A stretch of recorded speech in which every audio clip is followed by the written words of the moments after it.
আসসালামু আলাইকুম প্রিয় দর্শক, অন্য মঞ্চের আলাপচারিতায় আপনাদের সকলকে আমন্ত্রণ জানাচ্ছি। একটা পোস্ট দেখেছেন আপনারা? পোস্ট দেখে সকলেই জানতে আগ্রহী যে কবে শেখ হাসিনা ভিডিও বিবৃতি দেবেন। সেই খবরে যাওয়ার আগে আমি একটা পুরনো খবরে ফিরি। 14 ডিসেম্বর আমি প্রধানমন্ত্রী শেখ হাসিনার সঙ্গে দিল্লিতে দেখা করতে গেছিলাম। ফিরে এসে আমি ওদিনকে সকালবেলা আমাদের পিকনিক ছিল, সকালবেলা ভিডিওটি করে আমি সন্ধ্যেবেলা পোস্ট করেছিলাম। সেখানে আমি যা যা বলেছিলাম,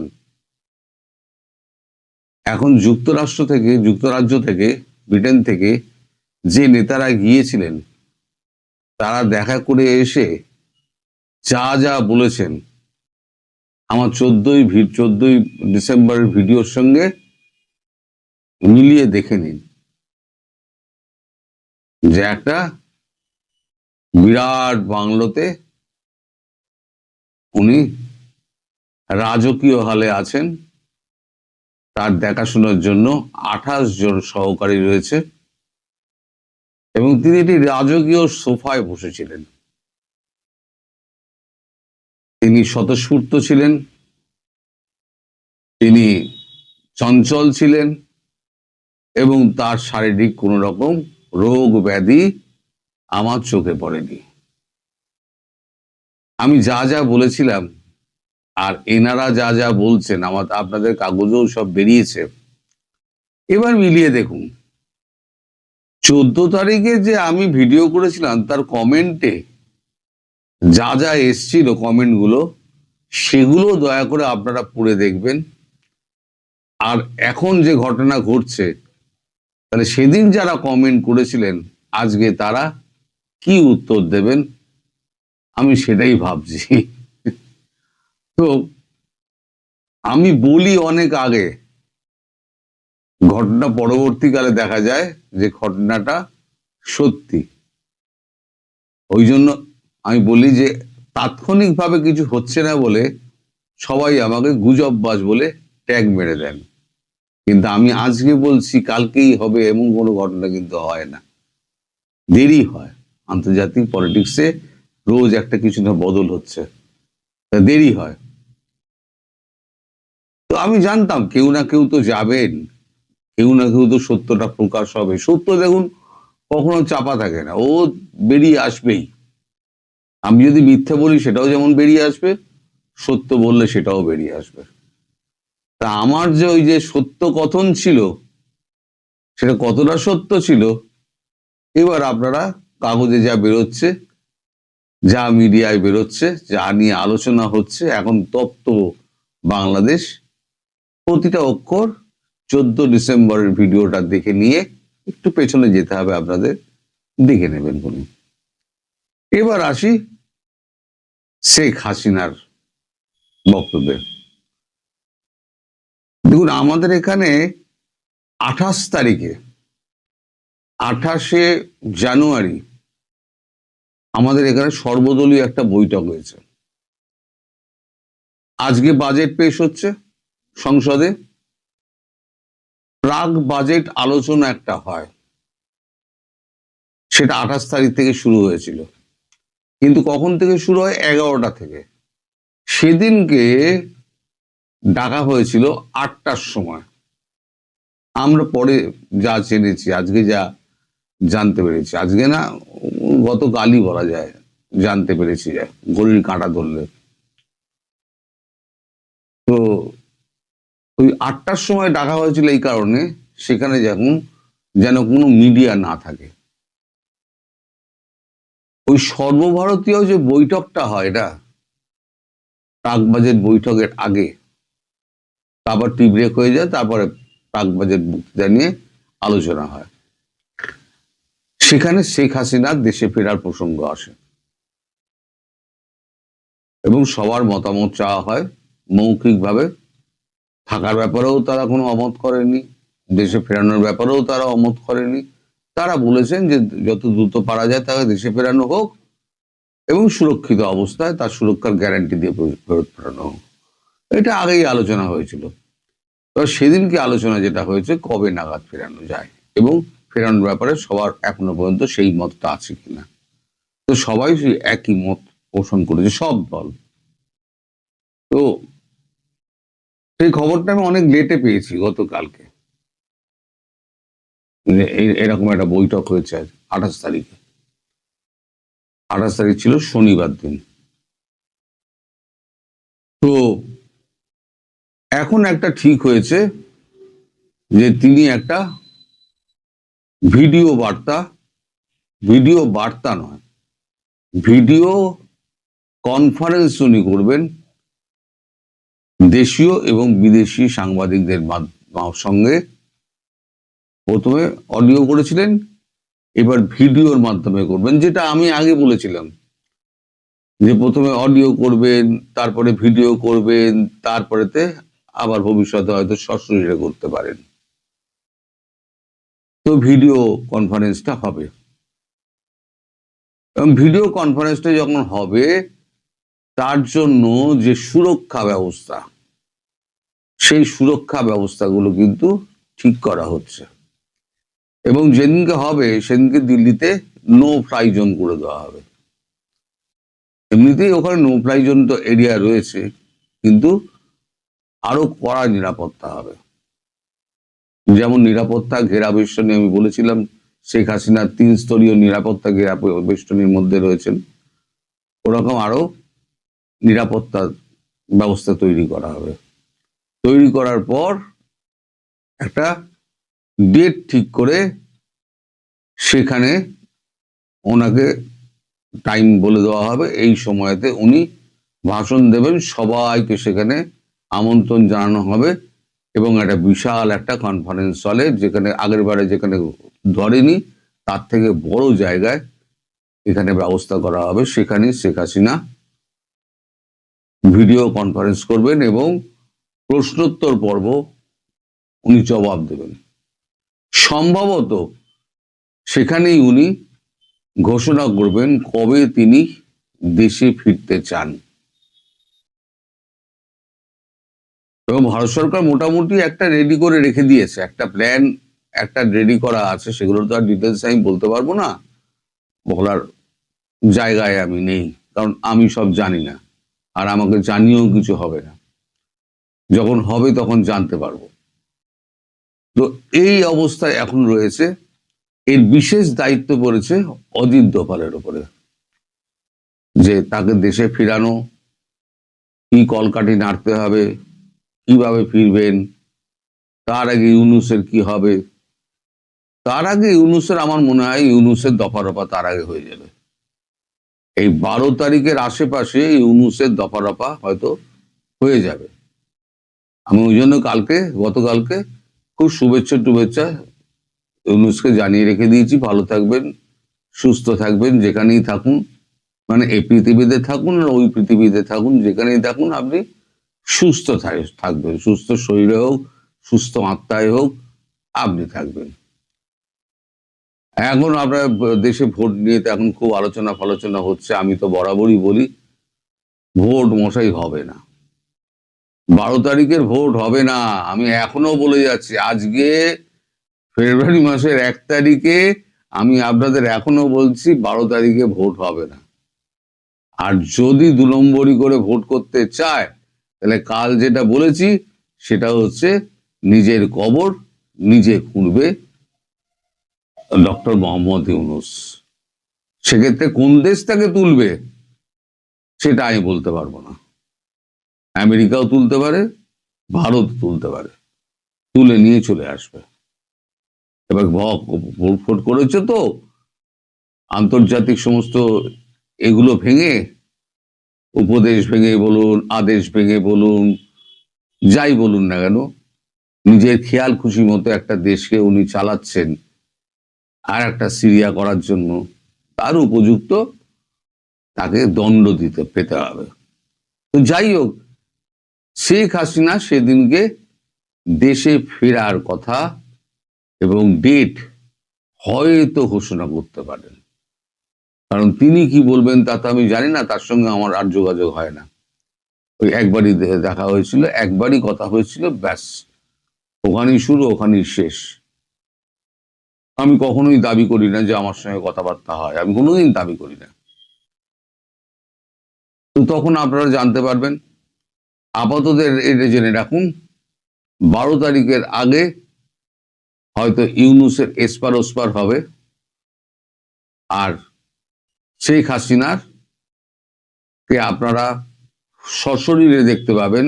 এই যে এত কাণ্ড, এত সব খবর টবর উঠে বেড়ায় না, এআই দিয়ে হয়, অমুক দিয়ে হয়, সেদিন বুঝতে পারবেন এআই দিয়ে হয় না খোদ শেখ হাসিনা বসে থেকে কথা বলবেন এবং প্রশ্নোত্তর, জবাব, প্রশ্নের জবাব, প্রশ্ন করা, এই সমস্ত ব্যাপারটা শেখ হাসিনা প্রথা মাফিক যেরকম হয় সেরকম ভাবে উনি করবেন। ডেটটা আমি বলতে পারবো না, ডেটটা জানার জন্য আপনাদের একটু অপেক্ষা করতে হবে। সবাই ভালো থাকবেন। বন্ধুরা, প্রীতি, সালাম এবং শুভেচ্ছা নেবেন। আমি যখন ঢাকা মেডিকেল কলেজে পড়তাম, আমার এক বন্ধু ছিল, সে আবার এইচএসসি তে একটা বোর্ডে ফার্স্ট র্যাঙ্ক করেছিল কম্বাইন্ড মেরিট লিস্টে। আমার এই বন্ধুটি ইসলামী ছাত্র শিবির করত এবং সে ঢাকা দক্ষিণের সভাপতি হয়েছিল। খুবই ডিভোটেড ছিল, পড়াশোনায় যেমন মেধাবী ছিল, এই শিবির করতো খুব ডাইহার্ড। তো একদিন দেখলাম আমার সেই বন্ধু ঢাকা মহানগর দক্ষিণের শিবিরের সভাপতি পদ থেকে পদত্যাগ করেছে। এই পদত্যাগের কারণটা ইন্টারেস্টিং। আমার বন্ধু বলেছিল যে জামাত সবসময় বলেছে যে নারী নেতৃত্ব হারাম, অথচ সেই সময়ে জামাতে ইসলামী খালেদা জিয়ার নেতৃত্বাধীন যে বিএনপি, সেই বিএনপির আন্ডারে একটা জোটে জয়েন করেছিল। তার মানে খালেদা জিয়ার নেতৃত্বাধীন একটি জোটে জামাতে ইসলাম জয়েন করেছিল, অথচ জামাতে ইসলাম তার নেতাকর্মীদের বলেছে তারা বিশ্বাস করে নারী নেতৃত্ব হারাম। তার প্রতিবাদে আমার বন্ধু ঢাকা মহানগর দক্ষিণের সভাপতির পদ থেকে পদত্যাগ করেছিল, অনেক আগের ঘটনা। কিন্তু দেখেন, এইটাই হলো জামাতে ইসলামের স্ট্যান্ড। জামাতে ইসলাম যে ইসলামে বিশ্বাস করে, সেই ইসলামে বলা হয় যে নারীরা কিছু কাজের জন্য খুব উপযুক্ত, আবার কিছু কাজের জন্য মোটেও উপযুক্ত নয়। যেসব কাজের জন্য তারা উপযুক্ত সেসব কাজই তারা করবে। কিসব কাজের জন্য তারা উপযুক্ত? এই যেমন ঘর সামলে রাখা, সন্তান লালন পালন করা, এগুলোই মেয়েদের কাজ। কিন্তু মেয়েরা বাইরে গিয়ে কাজ করবে, মেয়েরা রাজনৈতিক দলে নেতৃত্ব দেবে, এগুলো মেয়েদের কাজ না। এবং এটাই জামাতে ইসলামের রাজনীতি, আপনি পছন্দ করেন আর নাই করেন। এই জামাতে ইসলামের একজন লোকাল নেতা, তিনি ডাকসুকে বললেন, ডাকসু এক সময় যে মাতালের আখড়া ছিল, বেশ্যাখানা ছিল। এটাই জামাতে ইসলামের নেতৃত্বের দৃষ্টিভঙ্গি। এগুলো তো অবাক হওয়ার কিছু নেই। জামাতে ইসলামের আমির ডক্টর শফিক সম্প্রতি আল জাজিরা টেলিভিশনে একটা ইন্টারভিউ দিয়ে বলেছেন, এবং সেখানে তিনি নারী নেতৃত্বের বিপক্ষেই বলেছেন। এবং দেখেন, এই যে সারা দেশে যে ত্রয়োদশ জাতীয় সংসদ নির্বাচন হবে, সেখানে কিন্তু জামাতের কোনো নারী প্রার্থী নেই। জামাত আজ অবধি, শুধু এবারের নির্বাচন না, কোনোদিন কোন সংসদ নির্বাচনে কোনো নারীকে প্রার্থী করেননি। প্রতিযোগিতামূলক যে সংসদ নির্বাচন, সেখানে কখনোই কোনো এমপি ক্যান্ডিডেট নারী ছিলেন না। তাহলে এটাই তো জামাত ইসলামের না রাজনীতি। খুব রিসেন্টলি জামাতের আমির ডক্টর শফিকুর রহমানের যে এক্স হ্যান্ডেল, যেটা আগে টুইটার বলতেন, সেই টুইটারে তার একটা টুইট প্রকাশিত হয়েছে। সেই টুইটটা আমি একটু বাংলা করেছি, আমি আপনাদের একটু পড়ে শোনাই, তাহলে বাকি আলোচনাগুলো সুবিধা হবে। সেই টুইটে বলা হয়েছে, নারীদের বিষয়ে জামাতের অবস্থান কোনোভাবেই কনফিউজড বা অ্যাপোলজেটিক নয়, মানে বিভ্রান্তিকর নয়, এটি নীতিগত। আমরা মনে করি না যে নারীদের নেতৃত্বে আসা উচিত। জামাতে এটা অসম্ভব, আল্লাহ তা অনুমতি দেননি। আমাদের বিশ্বাস, আধুনিকতার নামে যখন নারীদের ঘরের বাইরে ঠেলে দেওয়া হয়, তখন তারা শোষণ, নৈতিক অবক্ষয় ও নিরাপত্তাহীনতার মুখে পড়ে।